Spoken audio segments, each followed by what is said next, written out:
ఈ రోజు మనం చాలా ప్రత్యేకమైన విషయాన్ని తెలుసుకుందాం. బైబిల్లో దేవుడు ఇశ్రాయేలు ప్రజలకు ఇచ్చిన 7 గొప్ప పండుగల గురించి. ఈ పండుగలు కేవలం పాతకాలపు ఆచారాలు కాదు, ఇవి నేరుగా యేసుక్రీస్తు జీవితం మరియు దేవుని రక్షణ ప్రణాళిక వైపు చూపిస్తున్నాయి. మరి ఆ 7 పండుగలు ఏమిటి అని చూస్తే, 1 పస్కా పండుగ.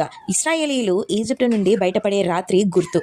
ఒక గొర్రెను బలి చేసి దాని రక్తం తలుపులపై రాసినప్పుడు మరణదూత వారి ఇళ్లను దాటిపోయింది. యేసు పస్కా గొర్రె. ఆయన రక్తం మనపై ఉంటే తీర్పు మనలను దాటుతుంది.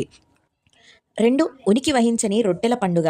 ఇశ్రాయేలీయులు ఈజిప్టు నుంచి తొందరగా వెళ్లిపోయినందువల్ల పులియని రొట్టెలు మాత్రమే వేశారు. ఇది పాపం లేకుండా జీవించమని సూచన. యేసు పాపరహిత జీవి. ఆయన శరీరం మన కొరకు విరగబడ్డది. 3 మొదటి ఫలముల పండుగ. రైతులు మొదటి పంటను దేవునికి అర్పించేవారు. ఇది కృతజ్ఞత మరియు ఆశీర్వాదం యొక్క సంకేతం. యేసు మరణించిన వారి మధ్య మొదటి ఫలము. ఆయన పునరుద్ధానం మన పునరుద్ధానానికి హామీ. పెంటెకోస్తు. పస్కా తరువాత 50వ రోజు జరిపే పండుగ. ఇది పంటల పండుగ. అదే రోజు అపోస్తుల మీద పరిశుద్ధాత్మ దిగి వచ్చాడు. అపోస్తుల కార్యం 2వ అధ్యాయంలో మనం చూడవచ్చు. కహలాల పండుగ అంటే ఫీస్ట్ ఆఫ్ ట్రంపెట్స్. ఈ పండుగలో బూరలు ఊదేవారు, ప్రజలను సిద్ధం చేసుకునేలా పిలిచేవారు. ఇది భవిష్యత్తులో యేసు తిరిగి రాబోయే రోజుని సూచిస్తుంది. 1 కొరింథీయులు 15:52లో మనం చూడవచ్చు. చివరి కాలములో ఒక క్షణములో ప్రాయశ్చిత్త దినం.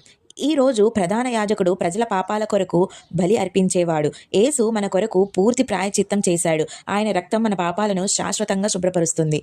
7 కూళ్ళ పండుగ. ఇశ్రాయేలీలు ఎడారిలో గుడారాల్లో నివసించిన జ్ఞాపకం. ఇది భవిష్యత్తులో దేవుడు మనతో శాశ్వతంగా నివసించే సమయంని సూచిస్తుంది. ప్రకటన గ్రంథం 21లో మనం చూడవచ్చు.